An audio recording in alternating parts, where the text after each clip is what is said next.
আসসালামু আলাইকুম সবাইকে। আমি শামীম, আপনারা শুনছেন মজা পাইছি। তো আজকে আমরা নবম দশম শ্রেণীর ত্রিকোণমিতিক অনুপাত অধ্যায়টা সম্পর্কে বেসিক কিছু জানব। তা সর্বপ্রথম আমরা অধ্যায়টা একটু বিশ্লেষণ করি। তো এখানে অধ্যায়টার নাম লেখা আছে যে ত্রিকোণমিতিক অনুপাত। আমরা জানি যে ত্রি মানে হচ্ছে তিন, কোণ যেখানে কোণ থাকবে তিনটা, আর মিতি শব্দের অর্থ পরিমাপ। আর এখানে অনুপাত আছে, আমরা অনুপাত রাখি অনুপাত। তো ত্রিকোণমিতিক অনুপাতে কি করা হবে, যে তিনটা কোণ নিয়ে আলোচনা করা হবে এবং তিনটা কোণের পরিমাপ নিয়ে আলোচনা করা হবে এবং এই কোণের অনুপাতগুলো নেওয়া হবে। তো আমরা একটু বিশ্লেষণ করি, যে প্রথমে একটু ভাবি যে কোণটা কি, দেখি একটু কোণটা কি। আমরা জানি যে একটা রেখা বা রেখাংশ আর একটা রেখাংশের যখন একটা শীর্ষবিন্দু থাকে, তাহলে যে আকৃতিটা তৈরি হবে সে আকৃতিটাকে আমরা কোণ বলি। তার মানে যে এটা একটা রেখাংশ, এটার নাম যদি দেই ক খ, এইটার নাম যদি দেই গ, তাহলে ক খ একটা রেখাংশ আর হচ্ছে ক গ আর একটা রেখাংশ। আর এই দুইটা রেখাংশ একটা যদি শীর্ষবিন্দুতে মিলিত হয়, তাহলে আমরা এই যে আকৃতিটা তৈরি করলো সেই আকৃতিটার নাম বলবো আমরা কোণ। তা আমাদের ত্রিকোণমিতিক অনুপাতে তিনটা কোণ নিয়ে আলোচনা করা হবে। আর তিনটা কোণ মানে হচ্ছে তিনটা কোণ দ্বারা আবদ্ধ বা তিনটা বাহু দ্বারা আবদ্ধ ক্ষেত্রকে আমরা ত্রিভুজ বলি। ওই ত্রিভুজের পরিমাপ সম্পর্কে আলোচনা করা হবে। তা ত্রিভুজকে দুই ভাগে ভাগ করা যায়, তাহলে ত্রিকোণ আলোচনা করতে গেলে ত্রিভুজ আলোচনা করতে হবে। ত্রিভুজকে আবার দুই ভাগে ভাগ করা যায়, একটা হচ্ছে বাহুর ভিত্তিতে, যেটা আমাদের এখানে কাজে লাগবে না, বাহুর ভিত্তিতে ভাগ করা যাবে।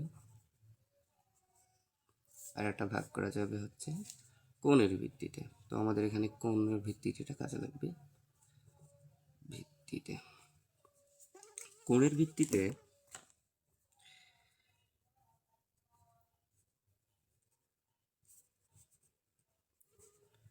কোণের ভিত্তিতে ত্রিভুজ হচ্ছে তিন প্রকার। ত্রিভুজ তিন প্রকার, সেই তিন প্রকার আমরা একটু আলোচনা করি। সর্বপ্রথম যেটা আছে সেটা হচ্ছে সূক্ষ্মকোণী।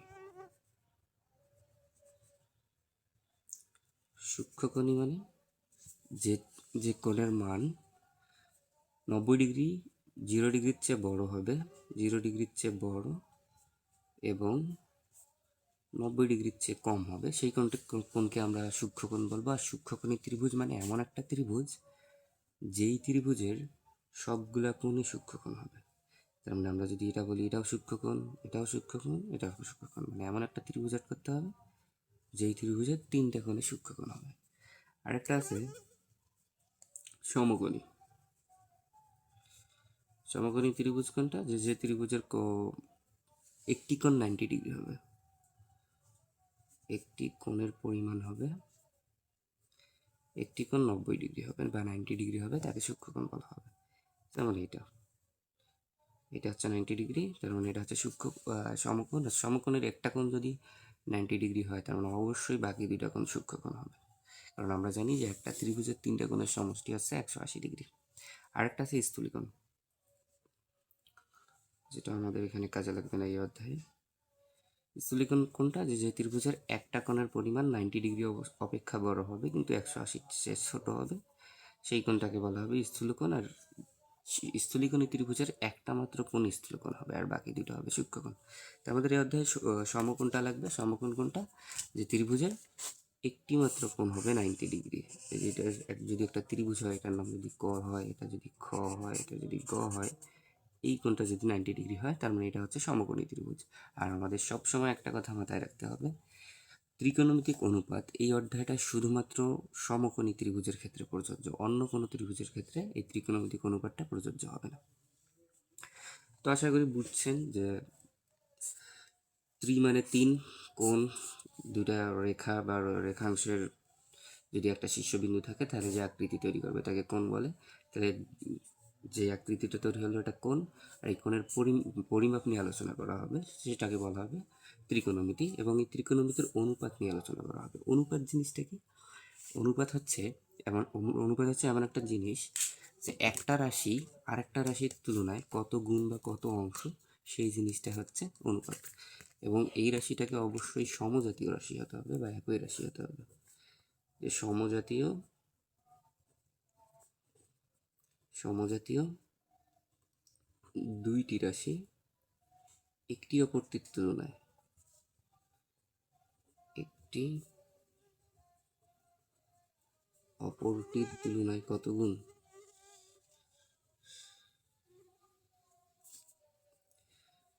কত গুণ, বা কত অংশ, সেটা হচ্ছে অনুপাত।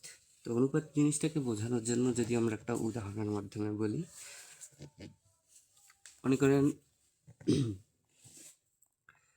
যে চায়ের রেসিপির জন্য যে 1 কাপ চায়ের জন্য 2 চামচ চিনি লাগবে। এটা চায়ের রেসিপি যে 1 কাপ চায়ের জন্য 2 চামচ চিনি লাগে আমাদের। এখন আমাদের যদি গেস্ট বা অতিথি যদি 5 জন আসে, তখন আমাদের 5 কাপ লাগবে। তখন 5 কাপের জন্য কত লাগবে? 5 কাপের জন্য আমাদের লাগবে 10 চামচ চিনি। 10 চামচ চিনি। তো প্রতিটা ক্ষেত্রে এখানে যে চায়ের যে মিষ্টতা ছিল, এক্ষেত্রেও চায়ের মিষ্টতা একই রকম থাকবে। আপনি এখন যত এখানে কাপ সংখ্যা বাড়ান না কেন, কাপ সংখ্যার সাথে চিনির হচ্ছে চামচের সংখ্যা বেড়ে যাবে। এই অনুপাতটা হবে 1:2। তার মানে আমরা যদি 1 কাপ নিই, ওই 1 কাপের জন্য 2 চামচ চিনি নিতে হবে। এই প্রতিটা ক্ষেত্রে আমাদের হচ্ছে মানে অনুপাতটা একই রকম থাকবে, বা মিষ্টতা, চায়ের ক্ষেত্রে যদি মিষ্টতা বলি, মিষ্টতা একই রকম থাকবে। এটা ছিল অনুপাত। আর ত্রিকোণমিতিক অনুপাত তাহলে কি? ত্রিকোণমিতিক হচ্ছে 3টা কোণের পরিমাপের যে অনুপাত করা হবে, সেইটা হচ্ছে ত্রিকোণমিতিক অনুপাত। তো আমরা পরের অংশে চলে যাই। আমাদের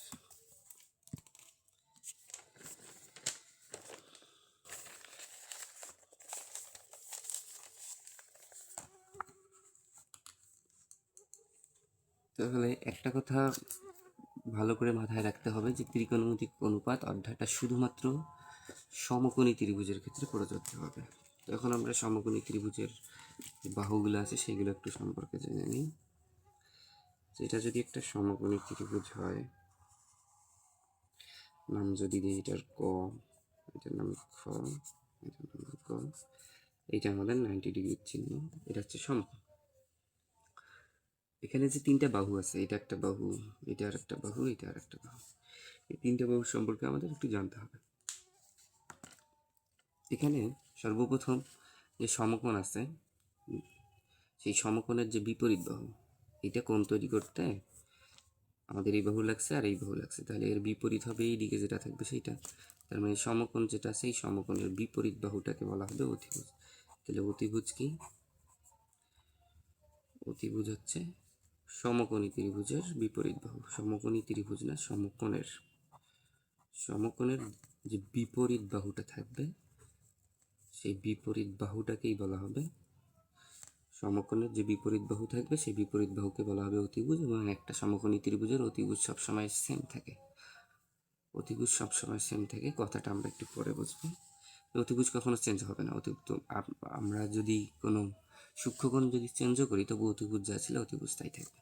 আর সমকোণী ত্রিভুজের বিপরীত বাহুটাকেই বলা হবে অতিভুজ। তারপর যে 2 নম্বর বাহুটা আছে, এটা হচ্ছে আমরা দেখি যে লম্ব আর একটা বাহু আছে ভূমি। এই 2টা বাহু আমাদের চিনতে হবে। তো লম্ব আর ভূমি এই দুটা ডিপেন্ড করবে সূক্ষ্মকোণের উপর। আমরা যদি এইটাকে সূক্ষ্মকোণ ধরি, কোন কটাকে যদি আমরা সূক্ষ্মকোণ ধরি, তাহলে সূক্ষ্মকোণের বিপরীত বাহু, সূক্ষ্মকোণটাকে ধরে নিলাম থিটা, এই থিটা কোণের যে বিপরীত বাহু, এই কোণের বিপরীত বাহু হচ্ছে এইটা, আর এটা হচ্ছে সন্নিহিত বাহু। আর সূক্ষ্মকোণের যে বিপরীত দিকে যে বাহু আছে তাকে বলা হবে লম্ব। তাই লম্ব হচ্ছে সূক্ষ্মকোণের বিপরীত বাহু। আমরা যেটা সূক্ষ্মকোণ পরীক্ষায় বলে দেওয়া থাকবে বা আমরা ধরে নিব সেটাকে, তার বিপরীত বাহু। তাহলে সূক্ষ্মকোণের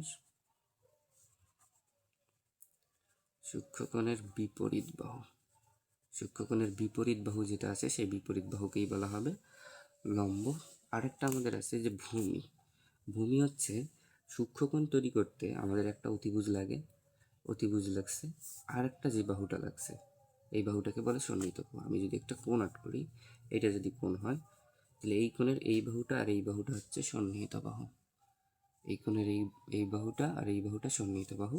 তাহলে কোণ তৈরি করতে যেই বাহুটা লাগছে সেটা হচ্ছে সন্নিহিত বাহু। এখন কোণ তৈরিতে আমাদের দুইটা বাহু লাগছে, এইটা বাহু লাগছে আবার এইটা বাহু লাগছে। এখন আমরা তো দেখে যাচ্ছি যে এটা হচ্ছে সমকোণ, সমকোণের যে বিপরীত বাহু আছে তাকে বলা হয় অতিভুজ। আর এটা যদি অতিভুজ হয় তার মানে সূক্ষ্মকোণের সাথে বা সূক্ষ্মকোণ সংলগ্ন যেই বাহুটা বাকি আছে আমাদের সেই বাহুটা হবে আমাদের ভূমি। তাহলে ভূমি কি? যে সূক্ষ্মকোণের সন্নিহিত বাহু, সূক্ষ্মকোণের সন্নিহিত যে বাহুটা আছে সেই সন্নিহিত বা সংলগ্ন যে বাহুটা আছে সেই বাহুটাকে বলা হবে ভূমি। যদি আমরা লিখি তাহলে তার মানে আমাদের এটা সমকোণ, আরেকবার রিভিশন দেয়, এটা সমকোণ, সমকোণের বিপরীত বাহু যেটা আছে তার নাম হচ্ছে অতিভুজ, এর নাম হচ্ছে অতিভুজ। আর এখানে আমাদের যে সূক্ষ্মকোণ আছে এটাকে আমরা সূক্ষ্মকোণ ধরছি। এই সূক্ষ্মকোণের যে বিপরীত বাহু থাকবে এই দুইটা সন্নিহিত বাহু, আর এর বিপরীত দিকে যে বাহুটা থাকবে তাকে বলা হবে বিপরীত বাহু। তাহলে এর বিপরীত বাহু হচ্ছে এইটা, একে বলা হবে লম্ব। সূক্ষ্মকোণের যে বিপরীত বাহু আছে তাকে বলা হবে লম্ব। আর সূক্ষ্মকোণ তৈরিতে আমাদের অতিভুজ বাদে বাকি যে বাহুটা লাগছে বা সন্নিহিত যে বাহুটা লাগছে তার নাম হচ্ছে ভূমি। আশা করি আপনারা সবাই বুঝতে পারছেন যে ত্রিভুজের একটা সমকোণী ত্রিভুজের অতিভুজ কোনটা, লম্ব কোনটা, ভূমি কোনটা। আর একটা প্র্যাকটিস করি আমরা।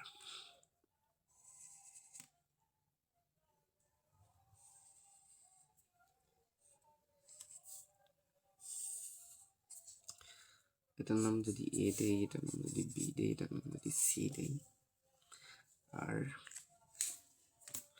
এইটাকে যদি আমরা থিটা ধরি, এটাকে যদি থিটা ধরি তাহলে এখানে আমাদের অতিভুজ কোনটা হবে? আমাদের সমকোণের চিহ্ন এটা। মানে সমকোণ তৈরিতে এই বাহুটা লাগছে, আর সমকোণের যে বিপরীত বাহু আছে তাকে বলা হবে অতিভুজ। তার মানে আমাদের এখানে অতিভুজ হচ্ছে বি থেকে সি, এটা হচ্ছে আমাদের অতিভুজ। সমকোণের যে বিপরীত বাহু আছে তাকে বলা হবে অতিভুজ। আর আমরা যে সূক্ষ্মকোণ নিয়েছি সেই সূক্ষ্মকোণের এইটা আর এইটা হচ্ছে সন্নিহিত বাহু। তাহলে সূক্ষ্মকোণের বিপরীত বাহু যেই বাহুটা আছে তাকে বলা হবে লম্ব। সূক্ষ্মকোণের বিপরীত বাহুকে বলা হবে লম্ব। আর এই সূক্ষ্মকোণ তৈরিতে একটা অতিভুজ লাগছে, আর যে সন্নিহিত আর একটা বাহু লাগছে সেই বাহুটার নাম হবে ভূমি। এখন আমরা যদি এবার এই ত্রিভুজের ক্ষেত্রে আমরা যদি এটাকে যদি বিটা কোণ বলি, তাহলে এই বিটা কোণের জন্য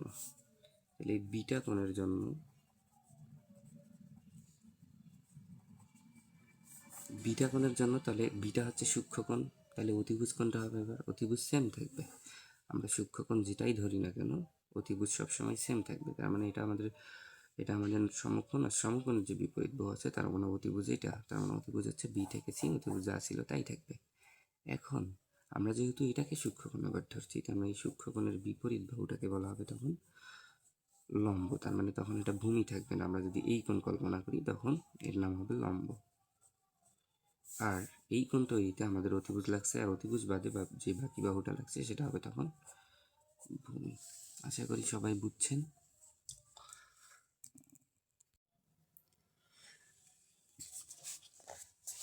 তাহলে আমরা আর একটা প্র্যাকটিস করি, তারপর আমরা আমাদের সূত্রে চলে যাব বা আসল জিনিসে চলে যাব।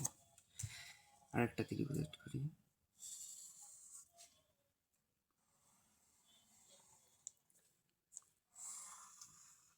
এটা একটা ত্রিভুজ, আর এই সাইন বা চিহ্ন দ্বারা আমরা বুঝতেছি যে এটা একটা সমকোণ। এইখানে যে কোণটা উৎপন্ন হয়েছে সেই কোণটা হচ্ছে 90°, বা আমরা যাকে সমকোণ বলি। এখানে যদি আমরা কোণটাকে মানে ত্রিভুজটাকে ধরে নিই, এটার নাম ক, এটার নাম খ, এটাকে যদি গ ধরি এবং আমরা যদি এইটাকে সূক্ষ্মকোণ ধরি, আমাদের কোণ ককে সূক্ষ্মকোণ থিটা ধরি, তার মানে এখানে আমাদের ভূমি কোণটা, লম্ব কোণটা এবং অতিভুজ কোণটা সেটা আমাদের বের করতে হবে।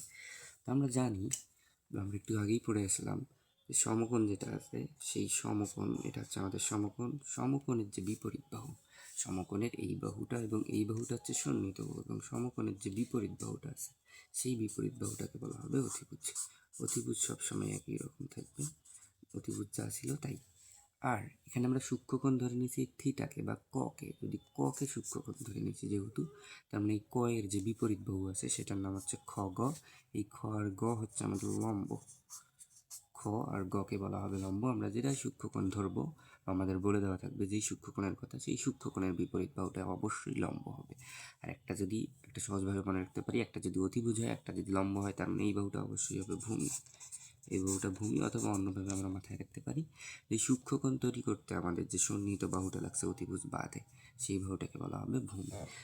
এদের আরও একগুলো নাম আছে, মানুষের যেমন দুইটা নাম থাকে এদেরও নাম আছে। যেমন লম্ব, এটা যেহেতু সূক্ষ্মকোণের বিপরীত দিকে আছে সেহেতু একে বলা হবে বিপরীত বাহু বলা হয় একে, একে বলা হয় বিপরীত বাহু।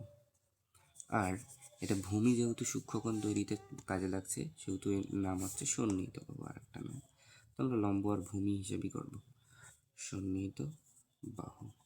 এখন আমরা যদি এই গকে সূক্ষ্মকোণ বিবেচনা করি তাহলে কি হবে, গ হচ্ছে এবার আমাদের সূক্ষ্মকোণ, এর নাম দিলাম আলফা অথবা বিটা দিলাম। এই সূক্ষ্মকোণের যদি এটা সূক্ষ্মকোণ হয় তখন আমাদের অতিভুজ কোণটা হবে, আমরা যেন অতিভুজ চেঞ্জ হবে না, অতিভুজ যা ছিল তাই থাকবে। তার মানে আমাদের এটা 90 ডিগ্রি বা এক সমকোণ। আর এই সমকোণ যে বিপরীত বাহু সেটা অতিভুজ, তার মানে অতিভুজ যা ছিল তাই থাকবে। আমরা যদি বিটা কোণকে কল্পনা করি, এটাকে যদি কল্পনা না করে, তাহলে বিটা কোণ যেহেতু এটা, তার মানে বিটা কোণের যে বিপরীত বাহুটা থাকবে সেইটা হবে তখন লম্ব। যদি আমরা বিটা কোণকে বিবেচনা করি তার মানে আমাদের লম্ব হবে এই বাহুটা, ক থেকে খ হবে লম্ব যদি আমরা বিটার কথা কল্পনা করি। আর এই সূক্ষ্মকোণ তৈরিতে আমাদের দুইটা বাহু লাগছে, একটা অতিভুজ আর একটা যে বাহুটা লাগছে সেই বাহুটার নাম হচ্ছে তখন ভূমি। যখন আমরা কোণ গকে আমরা সূক্ষ্মকোণ ধরে নিব বা সূক্ষ্মকোণ ধরে নিয়ে অঙ্ক করব তখন আমাদের বিটা হবে এটা, মানে ভূমি হবে এটা। আশা করছি সবাই বুঝছেন। তো আমরা এবার আমাদের অধ্যায়ের সূত্রগুলো পড়ব। যেহেতু এটা ত্রিকোণমিতিক অনুপাতের অধ্যায়, তো অনুপাত কথাটা আমরা আগেই একটু ধারণা পাইছিলাম যে অনুপাতের ক্ষেত্রে আমরা বড় জিনিস আর ছোট জিনিস যাই নেই না কেন, তার চায়ের ক্ষেত্রে বলছিলাম যে চায়ের ক্ষেত্রে আমরা অনেক 5 কাপ চাই বানাই আর 1 কাপ চাই বানাই না কেন, আমাদের চিনির মিষ্টিটা একই থাকবে। মানে আমরা যদি 1 কাপ চা বানাইতে চাই তাহলে আমাদের 1 কাপ চায়ের জন্য 2 কাপ চিনি নিতে হয়, এটা ছিল তাদের অনুপাত। এখন আমরা যদি 5 কাপ বানাইতে চাই তাহলে এখানে 5 হবে, আর তখন আমাদের চিনি লাগবে 5 দোকানে 10, 10 10 চামচ চিনি লাগবে। তো অনুপাত জিনিসটা এটা। তা আমরা আরও জানি যে লব বাই হর এর অনুপাতকে বলা হয়, লব বাই হরের অনুপাতকে বলা হয় ভগ্নাংশ। ভগ্নাংশ বলা হয় লব বাই হরের অনুপাতকে। তো আমাদের এরকম অতিভুজ ভূমি লম্ব এই দুইটা জিনিসের অনুপাতকে ছয়টা জিনিস দ্বারা প্রকাশ করা যায়। একটা হচ্ছে সাইন, একটা হচ্ছে কস, একটা হচ্ছে ট্যান, কট, কোসেক লিখি, সেক লিখলাম, কট লিখলাম। এইগুলো এক একটা অনুপাত। ভগ্নাংশ যেমন লব আর হরের অনুপাত, সেই রকম ট্যানও হচ্ছে যে কোনো দুইটা জিনিসের অনুপাত, সেটা আমরা পরবর্তীতে শিখবো। মানে এই জিনিসটা কি আমরা একটু বুঝি যে সেরকম কসও একটা দুইটা জিনিসের অনুপাত, সাইন দুইটা জিনিসের অনুপাত, ভূমি না হয় লম্ব না হয় অতিভুজ না হয় লম্ব, যে কোনো দুইটা জিনিসের অনুপাত। সেকও এরকম অনুপাত, কোসেকও অনুপাত, সেকও এরকম যে কোনো দুইটার অনুপাত, কটও সেরকম যে কোনো দুইটার অনুপাত। তা আমরা কোনটার অনুপাত কি সেটা আমরা ছন্দের মাধ্যমে দেখব এখন।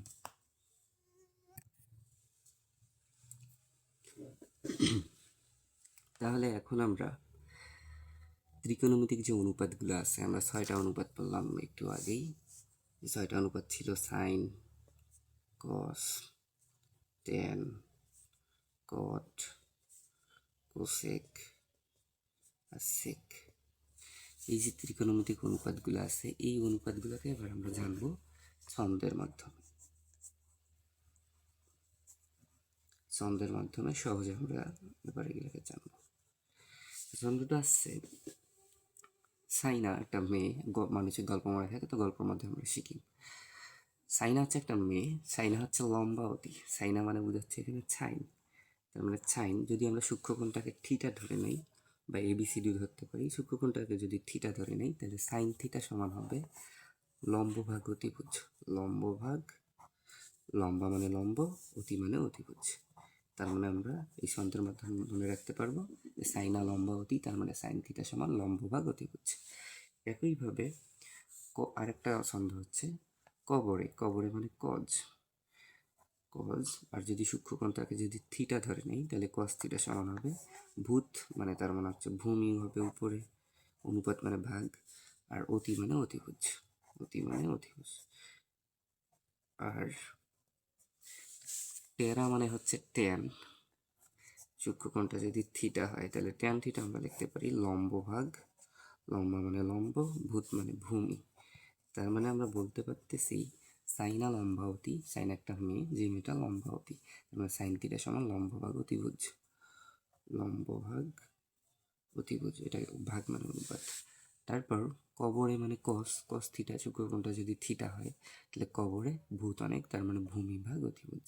আর একটা আছে টেরা লম্বা ভূত, টেরা মানে ট্যান থিটা, লম্বা মানে লম্ব, ভূত মানে ভূমি। তার মানে এগুলো আমাদের ছন্দের মাধ্যমে মনে থাকবে, সহজেই ছন্দের মাধ্যমে মনে থাকবে। তার মানে আমরা একটু আগে বললাম যে সাইন মানে একটা অনুপাত, তাহলে সাইন মানে কার কার অনুপাত, সাইন মানে হচ্ছে লম্ব ভাগ অতিভুজের অনুপাত, কস মানে কার অনুপাত, ভূমি ভাগ অতিভুজের অনুপাত, আর ট্যান থিটা, ট্যান মানে হচ্ছে লম্ব ভাগ ভূমির অনুপাতটা হচ্ছে ট্যান। তো এই তিনটা পড়লে বাকি তিনটার, এই তিনটার উল্টা আছে, ওই তিনটা আমরা একটু দেখি। তাহলে আশা করছি এটা সবাই বুঝছো যে সাইন থিটা তার মানে হবে লম্ব ভাগ অতিভুজ, সাইনা লম্বাবতী, কবরে ভূত অতি, আর টেরা লম্ব ভূত। এটা হচ্ছে ছন্দ। আমরা নেক্সট ছন্দটা দেখবো এবার বিপরীত সম্পর্ক। আমরা যে আগেরটাতে দেখলাম সাইন, কস, ট্যান দেখছি, সেই ট্যানের হচ্ছে বিপরীত সম্পর্কগুলো। যেমন সাইনা যে মেয়েটা ছিল, সেই সাইনা মেয়েটার জামাই হচ্ছে কসাই, তার মানে সাইনের সাথে বিপরীত বলছি, যদি সাইন থিটা হয় তাহলে সাইন থিটা সমান হবে, সাইনের বিপরীত হবে কসাই মানে কোসেক, এটা হবে কোসেক, সাই মানে সেক, তার মানে 1/কোসেক হবে। তার মানে সাইনার জামাই কসাই, এগুলো হচ্ছে বিপরীত সম্পর্ক, লেখা আছে এখানে যে বিপরীত সম্পর্ক, মানে সাইনার সাথে কসাই, কসাই সম্পর্কটা হবে বিপরীত, তার মানে কসাই মানে কোষে, কোষের সম্পর্কটা হবে বিপরীত।